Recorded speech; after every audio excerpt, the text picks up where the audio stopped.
อ๋อคันเอาลังอาโปกเนาะกินเล่นไงเพลย์เหรออ๋อเอากลับทักทายสบายดีทุกคนสบายดียามแรงเนาะในมื้อนี้บอกคุยกับสิพาพี่น้องมาเบิ่งบรรยากาศอยู่ที่หมู่บ้านลับแลหรือว่าลึกลับนะทุกคนอันนี้คือบรรยากาศอยู่ที่หมู่บ้านเขาเจ้าเวลาเดี๋ยวนี้ก็จะประมาณ5 โมงยังนะทุกคนสิพาพี่น้องมาเบิ่งบรรยากาศอยู่ที่หมู่บ้านเขาเจ้าเห็นผู้ตัวนั้นผู้อลีคนชาวบ้านเขาเจ้าจะไปเฮ็ดไฮอยู่ผู้ตัวนั้นแหละนะทุกคนเอาจึงได้กับพักพี่น้องติดตามไปนำกันเราชมวิถีชีวิตของคนชาวบ้านเขาเจ้าเนาะไปนี่คือบรรยากาศยามแรงอยู่ที่หมู่บ้านเขาเจ้านะทุกคนฟ้าบรรยากาศยามแรงนี่ก็จะมืดคึมๆหน่อยหนึ่งนะทุกคนแต่ว่าอากาศดีขนาดฝนบ่ตกทุกคนปกติอยู่ทางนี้ถ้าไปประมาณเดือน5 เดือน 6นี่ก็ฝนตกได้แต่ว่าเอาไปเดือน 1 เดือน 2นี่ก็พอได้บรรยากาศอยู่นะมุกันแช่งไงแปลตั้งหันเกียมาจิตละชงเลยยวนผมเลยตัวเดียวเลยเขาก็แฮะเขาทำมาโลเท่าไรเขาซื้อมาดอกแคมนี่งานตะเลียเลยเป็นคนชนเผ่าเฮาที่จะไปซื้ออยู่นี่นะทุกคนแต่ว่าพระเจ้าก็จะอยู่ในประเทศเวียดนามพระเจ้าก็จะไปซื้อดอกแคมอยู่นี่โล 15,000 โล 15,000 ดงขาไล่เป็นเงินกีบนี่ก็จะประมาณ 12,000 หรือว่า11,000 ประมาณนี้นะทุกคนไล่เป็นเงินบาทนี่ก็จะประมาณ20 บาทประมาณนี้แหละทุกคนนะทั้งเงินสารบานซองของคนชาวบ้านเขาเจ้านี่อ๋อเท่าบรรยากาศยามแรงนี่คักสุดนอเป็นตาอาปะแน่ค่ะนี่ตาปะแน่เนาะ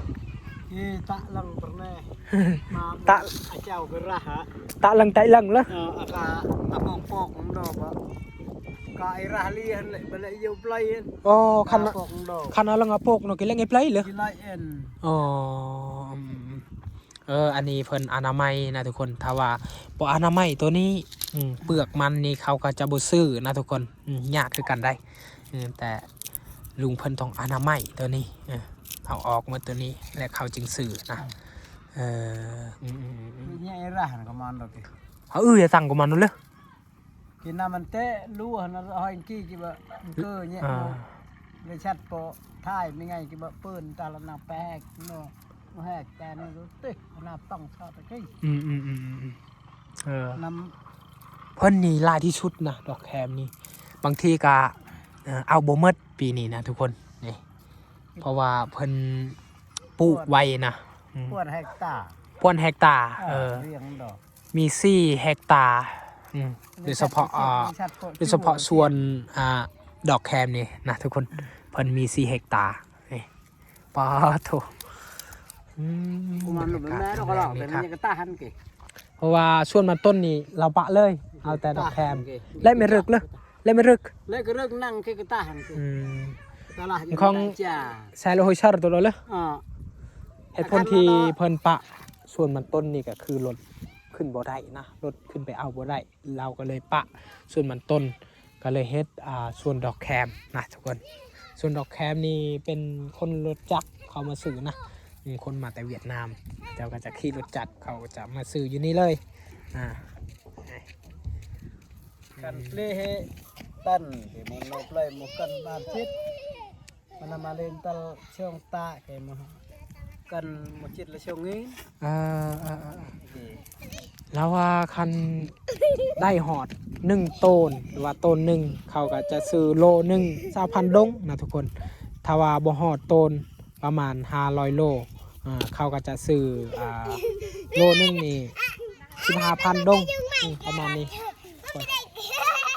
เด็กหน่อยเจ้าลินมีความสูงแท้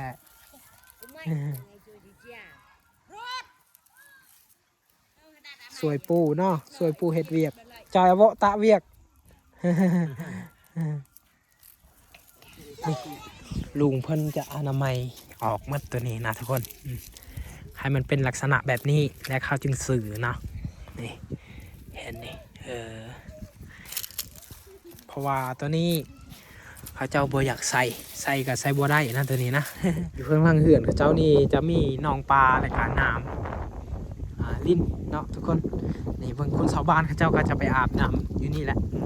อาบน้ำหรือว่าตักน้ำกินก็จะเป็นน้ำตัวนี้แหละทุกคนแต่ก่อนนี่จะเป็นนาแต่ว่าปัจจุบันนี้เขาเจ้าเฮ็ดนากับบ่อยากดีบันไดเขาเจ้าก็จะเฮ็ดหนองปลานะไปทุกคนนี่เขาเจ้าจะเลี้ยงปลาอยู่นี่เลยนี่เห็นว้าโตจิตเด้อกันจิตเด้อกันเหรอ นี่น้องเพิ่นตักน้ำนะตักน้ำอยู่นี่แหละป้าโต เมื่อเต็มแล้วปรุบเลยเอา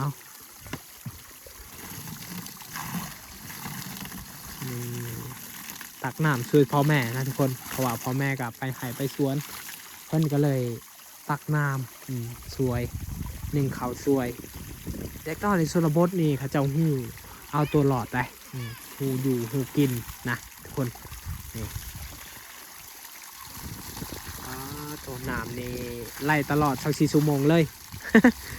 โอ้ยเนาะสะอ่อนหนักเหมือนเจ้านี่เด้เนาะ เอาน้ำธรรมศาสตร์เลยเถอะเอาทุกคน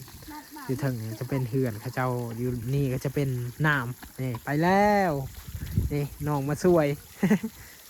ไปนี่เถอะบรรยากาศที่หมู่บ้านเขาเจ้านี่สิตั้งใจให้พี่น้องมาเบิ้งอะไรนะทุกคนเพราะว่าที่นี่ก็คือเป็นวิถีชีวิตแบบดังเดิมบางคนก็ยังบ่เคยเห็นนะทุกคนก็เลยบอกคุยสิพาพี่น้องมาเบิ้งอันนี้คือบรรยากาศแบบเก่าแก่แต่ก่อนเนาะอยู่นี่แหละน้องป่าเขาเจ้าเนาะเขาเจ้าจะเลี้ยงปลาอยู่นี่เบิ้งว้าเท่าคักอะไรเขาเจ้ามีน้ำสบายเลี้ยงปลาเนาะเพราะว่าน้ำเขาเจ้าไล่ตลอด24 ชั่วโมงเลยเขาเจ้าก็จะเลี้ยงปลาอยู่นี่แหละนี่เห็นปลาเท่าปลานิลปลายังเขาเจ้าเลี้ยงเอาอันนี้ก็คือบอนที่เขาเจ้าค้นมีดค้นผาเวลาไปให้ตอนเช้าก็จะค้นมีดค้นผาอยู่นี่บรรยากาศนี่พาเถอะอยู่ฝั่งนั้นจะเป็นส่วนมันต้นของคนชาวบ้านเขาเจ้าเนาะยังบ่ทันได้ลกมันต้นเขาว่าเนาะนี่อันนี้ก็อีกน้องหนึ่งนี่เบิ่งน้ำนี่ไล่ไปตลอด24 ชั่วโมงเลย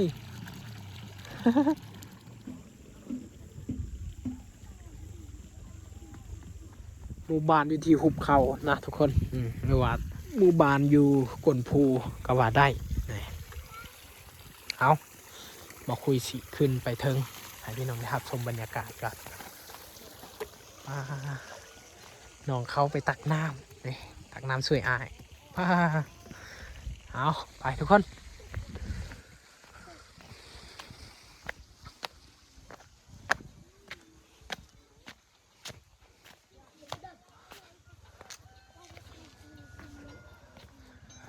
นี่ภาษาเผ่ากระโดเอิญว่าอาจ้อยภาษาลาวเอิญกระพานี่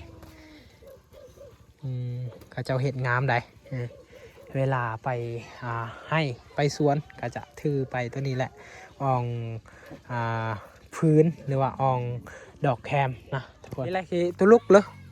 cái cô mày hai giờ chẳng một giờ bốn giờ chẳng nó tao lúc โอ้ปัญเรื่องตัวลุกกันเนาะปัญญะ ปัญ โอ้ หยิบเลีย อันนี้เพิ่นจะเอาเข้าไปอยู่กองตารางเฮือนนะทุกคนเพราะว่าตอนเช้านี่ประมาณ4 โมงนี่จะมีน้ำหมอกนะก็เลยเฮ็ดให้ดอกแคมบ่งามเฮ็ดให้ดอกแคมแดงนะทุกคนมันจะบ่ออกสีขาวแต่ว่าคันดอกแคมงามแหละมันออกสีขาวเมื่อตากแห้งแล้วนะทุกคนนี่เพิ่นจะเอาเข้าไว้อยู่กองตารางเฮือนนี่เพิ่นว่าตอนเช้านี่จะมีทะเลหมอกหรือว่าน้ำหมอกเต็มเลยเต็มเบิดหมู่บ้านเขาเจ้านี่เลยมันจึงเอาเขาเนาะเอาเขาไปอยู่กองตารางเฮือน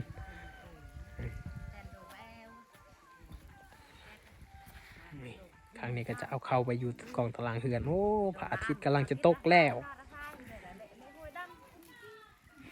นี่ไป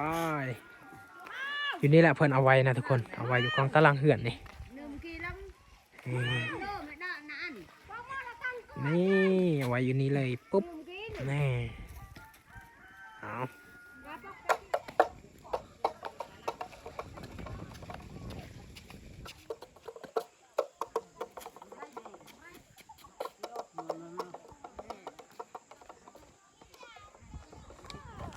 นี่เบิ่งบรรยากาศยามแรงนี่งามงามอะไรนะทุกคนคนชาวบ้านเขาเจ้ากะกำลังเฮ็ดเวียกเฮ็ดงานของตัวเองนี่พาโถบรรยากาศยามแรงเนาะงามอะไรทุกคนเลย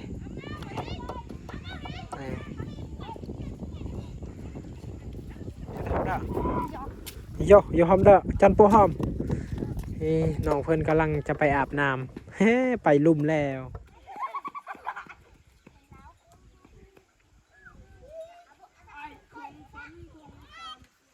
เอาโอเคทุกคนเดี๋ยวนี้บอกคุยกับ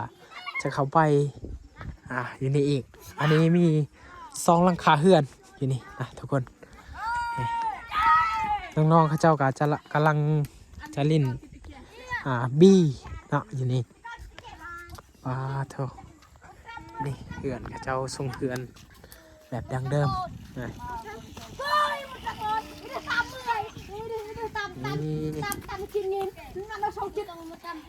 เขาจะไล่เป็นมีอีกหลังหนึ่งนะทุกคนขี่รถคักเลยนี่ ลมแล้ว ลมเลยนี่ทุกคนถูกบรรยากาศอยู่ทางนั้นจะเป็นธรรมศาสตร์ภูผาป่าไม้เนาะนี่ฝั่งนี้ก็จะเป็นหมู่บ้านเขาเจ้านี่เบิ่งงูควายกำลังกินหญ้าบรรยากาศมื้อนี้คักอะลีธรรมศาสตร์เบิ่งเฮือนศาลบ้าน2เขาเจ้านี่คนชาวบ้านเขาเจ้ากำลังมาแต่อาบน้ำมาแต่ซักเสื้อผ้านี่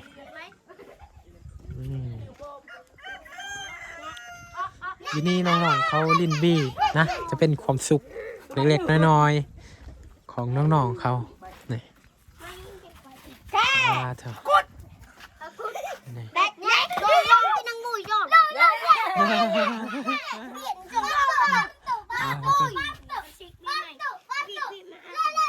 อยู่นี่มีกองตารางอยู่กองตารางเฮือนนี่จะเป็นฟืนเขาเจ้าเอาไว้เนาะ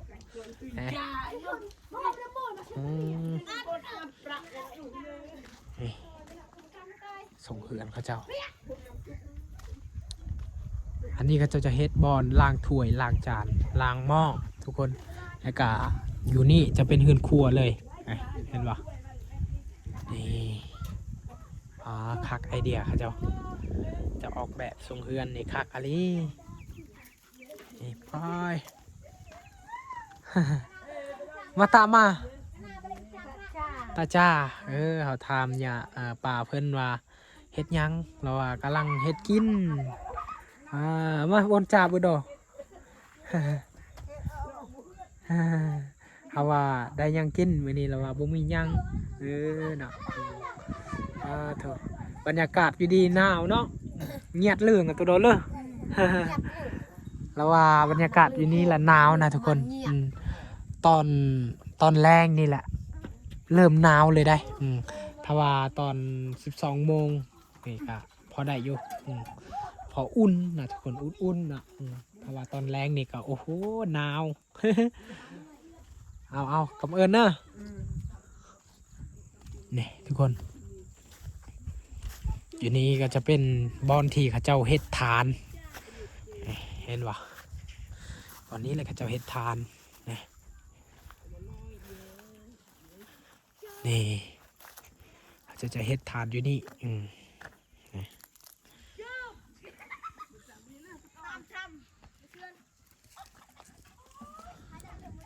ปาทูสะออนธรรมศาสตร์อยู่ที่หมู่บ้านเขาเจ้านี่เด้เนาะ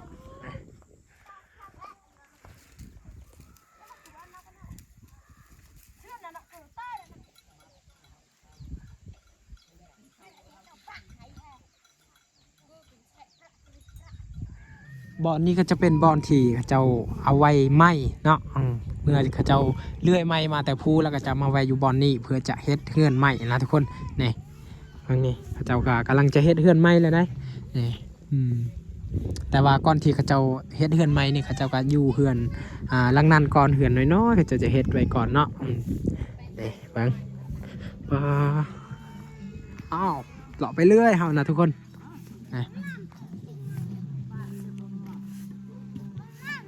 นี่น้องเพิ่นถือหม้อไปไสนี่ตัวมาโปกไงฮะถือหม้อเอาทุกคนอันนี้จะเป็นคบเขาแบบดังเดิมนะทุกคนนี่ข้าเจ้าก็จะตำเขาอยู่นี่อันนี้จะเป็นคบเขาใช่กูหม้ออยู่ตุปัลโนกันนี่กูจิตละบาทโอ้เขาทำมาจากปีแหละคบเขาตัวนี้ละว่า12 ปีนะทุกคนเกือบ13 ปีไม่เห็นแต่หายเงินไม่หายไม่ไงแต่ปี2012นะทุกคนแต่ปี2012จนมาหอดปี2026นะนี่ถูกนี่ก็คือคุกเขานะบุเมนเราเข้าคุกเขานี่อยู่นี่เขาจะเอาไว้ฟื้นนะทุกคนฟื้นเนี่ยเขาจะเอาไว้อยู่นี่เลยเวลาอยากเฮ็ดกินก็จะไปเอาอยู่นี่แหละลงไปเอาอยู่นี่นี่มาอิดอุ้ยมาก็ใจอันหนออันเนาะอย่าโอ้เอาสวยเพิ่นเดินเลยอุ้ยนอนเลยพวงโอ้นี่มันจะเอาตัวใดอีกอันมาอะไรเอาอันโน้นอะไรวิธีเอาฟืนนะได้แล้วบ่แตะอย่านี่มันจะเอาฟืนให้เฮ็ดกิน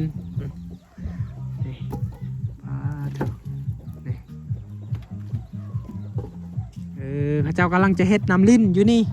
งายจันตะเดอะตันเนาะตะเดอะกระเบะเลย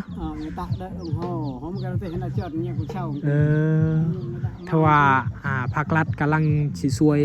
ในหมู่บ้านนี้เขาจะเฮ็ดน้ำลิ้นนะทุกคนอยู่นี่เลยเอาโอเคทุกคนนี่คือบรรยากาศอยู่ที่หมู่บ้านลับแลเนาะก็คือแบบพี่น้องเห็นนี่เลยบอกคุยกับจะถ่ายทอดวิถีชีวิตของคนชาวบ้านเขาเจ้าเรียกว่าบรรยากาศเทือนซานบ้านซองเขาเจ้ากับแบบพี่น้องเห็นตามคลิปที่บอกคุยเห็นนี่เลยก็คือว่าทุกคนบรรยากาศในหมู่บ้านเขาเจ้านี่ก็คักอารีได้ทางนั้นจะเป็นภูผาป่าไม้แต่ก็อยู่นี่ก็จะเป็นเทือนซานบ้านซองเขาเจ้าจะเฮ็ด